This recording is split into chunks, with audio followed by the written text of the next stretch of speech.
Welcome to London Lights. This is the program where we talk to notable Londoners who've made a big impact on the local scene and beyond. And today I'm very pleased to have as our guest the one and only, the legendary Bill Brady. I'm your host, Dan Mailer, and we're going to be talking to Bill today about the golden age of radio personalities in London. You were a legend, I hear, Bill Brady. It's hard work. It's hard work being legendary. I'm exhausted already, and we just started.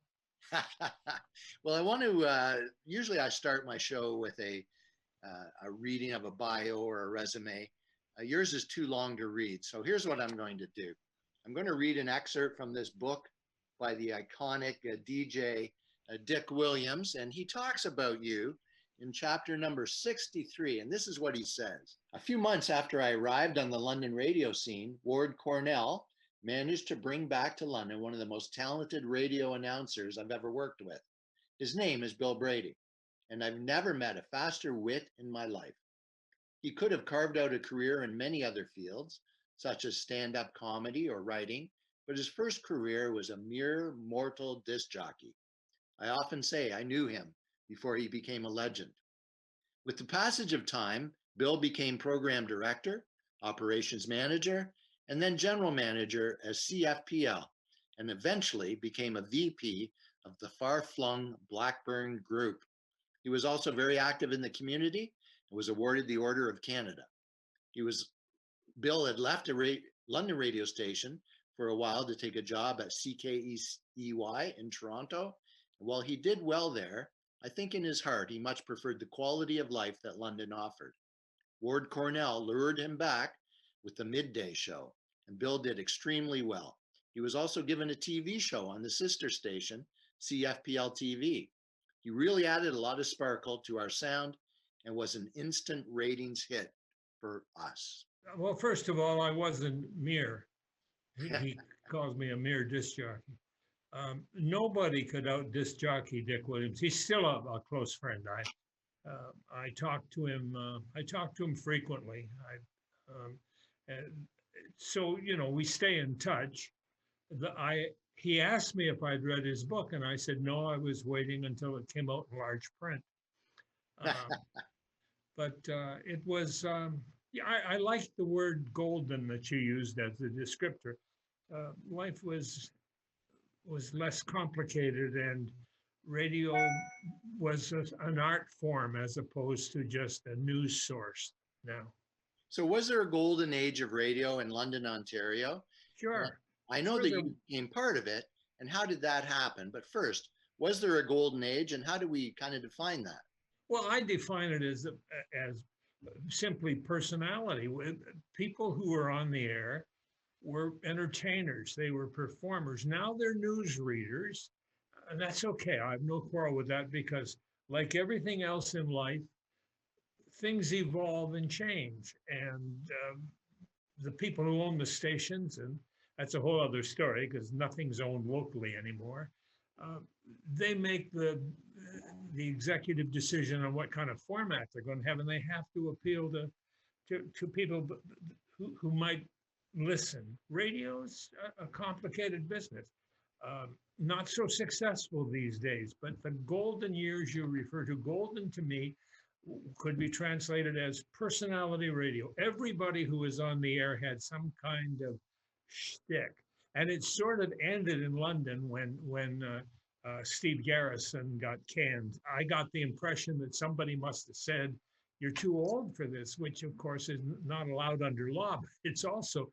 immoral. But he was the last of what I would call personalities on the air. Others try to do it now but can't pull it off. So yeah, we did have a golden age, and it was everybody who was on the air had a skill set that worked with listeners.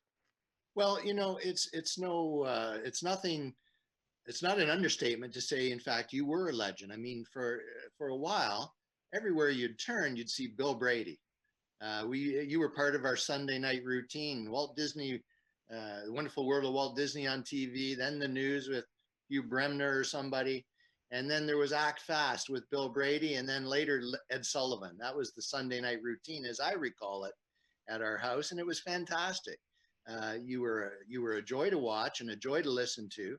And as Dick indicates, your wit is second to none. But how did you get your start? You were a Londoner, but you were born in Windsor. Is that correct? Yeah, I grew up in Windsor, but I got a summer job at CFCO in Chatham. There's an irony about that. I was 17 years old. It was summer, and I worked in the control room at CFCO, which was on the second floor of a hardware over a hardware store. And it was radio then. It was community. It was all community. And I worked in the control room there. And the irony I mentioned is the fact that fast forward to the 2000s, and I was part of the team that negotiated and purchased that radio station for the Blackburn Group. So I went from the kid in the control room to the president of the company that that owned that radio station. And that's where I began. And then I got jobs in various stations. I moved a lot. You didn't ever move for money. You moved for a better gig. You wanted to go somewhere. I didn't know I was doing it, but I was actually honing what native skills I might have had. And I got to do that in many different communities in Canada. Some were wonderful places to be. Others were like Fort Francis, Ontario. I've never been so cold in my entire life. And you start in the morning by turning on the transmitter, and then you end up working so many crazy hours but you don't, when you're young, you don't feel that's an impediment or that it's hurting you at all, physically or emotionally, because you're learning every day. So I moved around a lot and ultimately ended up in what we thought was the big time, which was Toronto, and Ward Cornell. Between hockey games, convinced me to come back to London, and because I had been here before at CKSL, did the morning show at CKSL for 2 or 3 years, and was up against tough competition at CFPL, and came back to work for what had been the competition. In 1964, I was hired by CFPL. So that's the circle. Can I stop you there for a moment? Obviously, you had to start somewhere. You didn't become a great DJ all overnight. And I remember when we talked earlier to prepare for today, we talked about the Great Eight, the Big Eight in Windsor, Ontario, CKLW, I think it was called. And I remember listening to that station when we would go to my grandma's in Ridgetown. First thing we'd do, me and my cousin, were to turn on the radio and tune into these great tunes. And this station was just unbelievable. It was magic. And I understand that they helped you get your start. Yeah, well, CKLW was different, far different than what it is now. It was a personality-driven station. It was owned by the United States. The broadcasters were mostly Americans. But you could go Saturday morning and be the studio audience. And I was a kid. I was in probably grade 10 or so when I discovered that. And I'd never been in an elevator before. And it was huge. It was a skyscraper. I think it had 8 stories. And it was called the Guaranteed Trust Building in Windsor. And you'd get on the elevator and get off. And in the wonder of this place, this wonderful lobby with all the photographs. And you'd go in the studio and you would be told to be quiet and sit in a chair. And you watched these brilliant people. There were 2 guys from Detroit, Ralph Bingy and Joe Gentili were there. How do I remember that? Because I'm old. I don't know how. People are not at my age are not supposed to remember stuff like that. But they were brilliant. They were comics. They could be in stand-up comics. So I became addicted to listening to CKLW and then showing up Saturday mornings. And I met the announcers, and a couple of the guys who I thought were older men were probably in their 20s. And I told them what I wanted to do. I wanted to be on the air. I wanted to be like them. And see, they had these big, mellifluous voices, this down deep stuff. People like Dick Williams, and I never had, but we couldn't trade on our voices. We just had to be something else. In my case, it was to use humor and so forth. But these guys encouraged me and actually cut an acetate disc, which I'm sure was against their rules, gave me the disc, and I started sending it out to radio stations. and asking them to send it back when I was rejected. And I was most of the time. Well, and we know the rest was history. So there's some fascinating stories I know you can share with us about your time in London at the radio station. We'll ask you about that in a moment when we come back. But first, we have to take a short break for a commercial break. And we'll be right back with more conversation with Bill Brady right after this.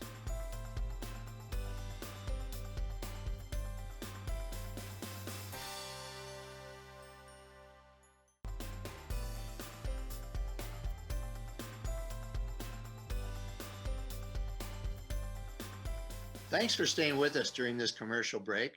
Welcome back to London Lights. We're here now with Bill Brady for more discussion. When we last took the break, Bill, you were telling us about your time in Windsor. CKLW was a big station, 50,000 watts, I think it was, transmitted to many different states and provinces, and you got some of your training and developed your interests there. And then you come to London, Ontario. What was it like in radio at that time? I know that it was much different than today. There were different programs that would happen over the course of a day on your typical London radio station. Tell us about that. How was it different and was it better?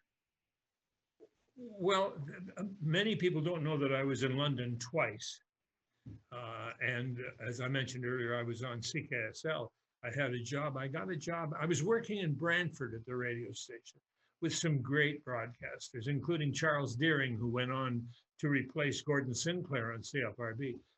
I worked at CKPC in Brantford, and then they scouted me, oh, I love that term, and brought me to London to work at CKSL, and I was 2 or 3 years there, and then went to Toronto and did all that, and then came back, and I was doing TV and radio in Toronto, and I came back to London. As I mentioned, Ward Cornell persuaded me to do it, and radio was so different back then. I was doing middays, as Dick Williams mentioned in his book, and I wanted the morning show, but I knew I'd have to wait for that. And John Dickens, who was a brilliant broadcaster, was the pioneer of talk radio in this part of Canada. And he left, and I got the morning show. And again, you rely on your personality. And in my case, I found that humor went a long way to completing the picture. And I emulated the talk show. And that was also really hard work because you didn't know what you were going to get.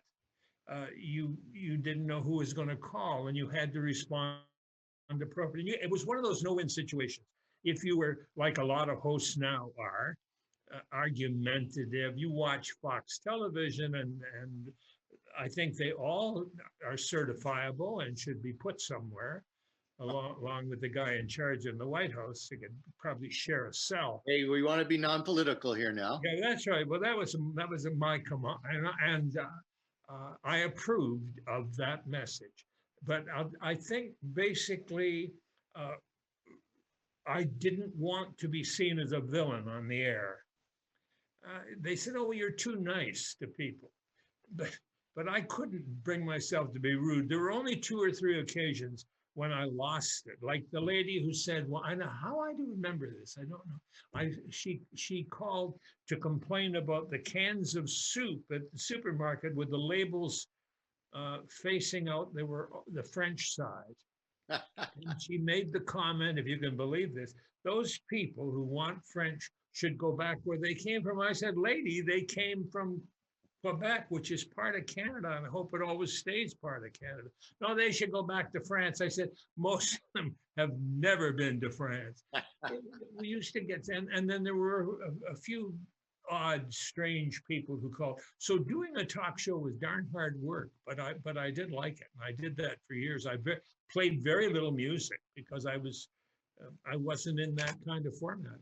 Yeah, well, I remember as a kid tuning into John Dickens' Open Line, and he did get a little bit animated at times. And I remember as a kid standing there with my eyes wide open and my jaw dropped at some of the intense discussion that was happening.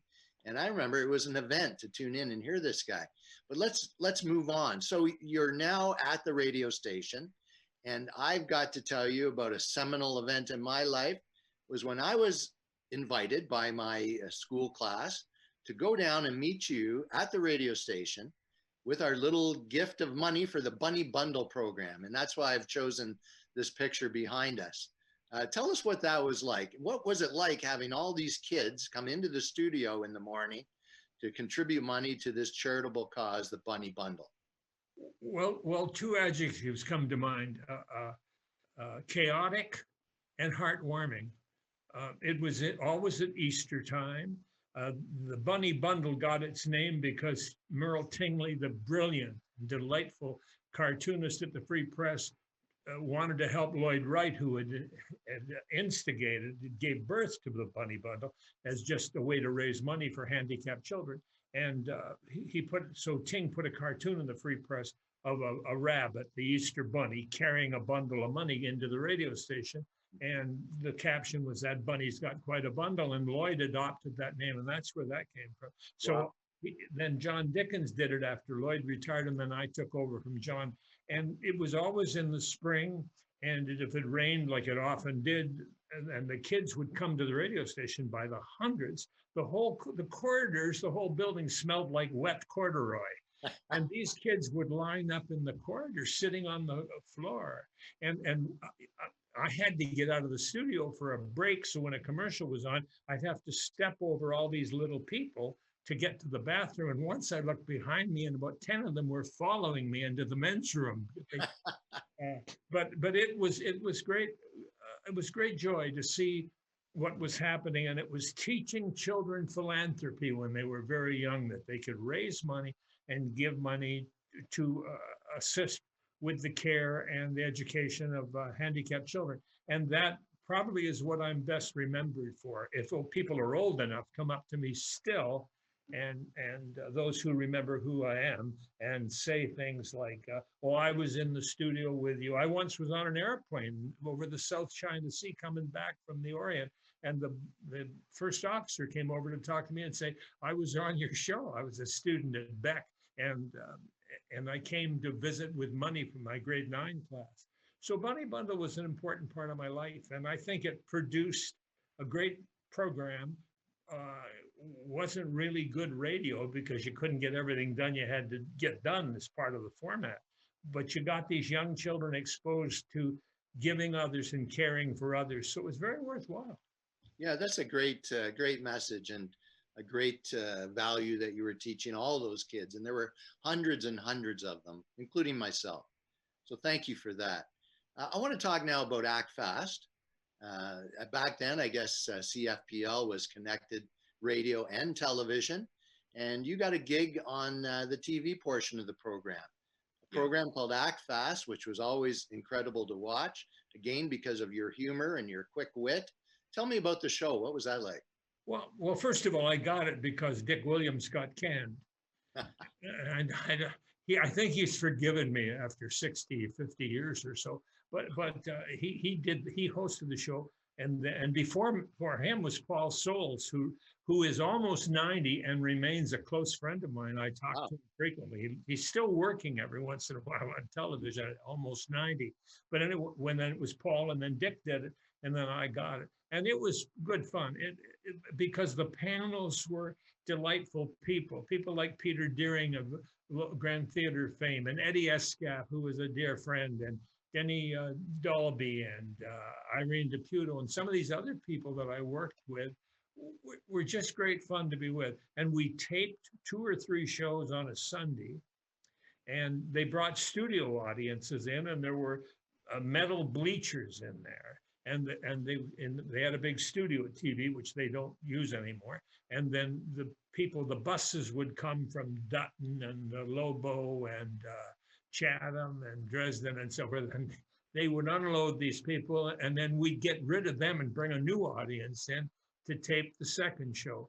And there wasn't much, there was no preparation. You'd slap makeup on, which you did yourself, and then you'd go out on the floor and warm up the audience, and then we'd start taping, and we treated it like live. We rarely stopped the tape.